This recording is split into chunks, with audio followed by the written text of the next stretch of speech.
வணக்கம், என் பேர் Sasitha சுயாதரன், mortgage broker. என் நிறைய கிளைண்ட்ஸ் வந்து ஏ லெண்டர் என்ன, பி லெண்டர் என்ன, சி லெண்டர் என்ன, அதை எப்படி ஒர்க் பண்ணுதுன்னு தெரியாண்டு என்ன ஒரு வீடியோ கொடுத்துட்டு கேட்டிருந்தேன் நீங்கள். ஸோ உங்களுக்காக தான் இந்த வீடியோ.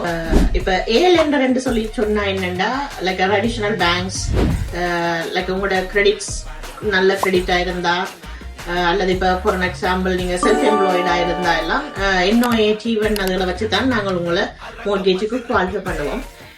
ஆஃப்கோர்ஸ் ஏ லெண்டர்ல நீங்க போனா உங்களோட இன்ட்ரெஸ்ட் ரேட் வந்து குறைவு தான். இப்ப இன்னைக்கு வந்து கரண்ட் ரேட் வந்து பாத்தீங்கன்னா ஒரு 3.8 3.9 அதுக்குள்ள ஏ லெண்டர்ல நீங்க மோர்கேஜ் எடுக்கலாம்.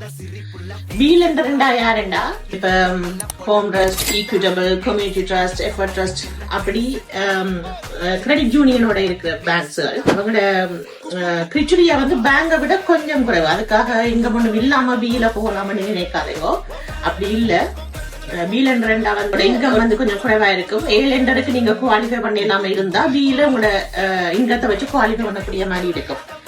இதுல இருக்கிற ஒரு டிஸ்அட்வான்டேஜ், நீங்க ஏயோட ஒப்புடைக்கல பில என்னண்டா அந்த 1% லெண்டர் ஃபீ அல்லது கமிட்மெண்ட் ஃபீ என்று சொல்றது அது வந்து கட்டாயம் பி லெண்டர்ல இருக்கும்.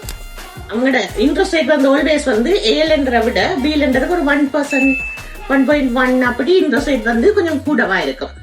சோ இதுதான் ஏக்கும் பிக்கும் உள்ள வித்தியாசம். அடுத்தது சிய பாப்போம்.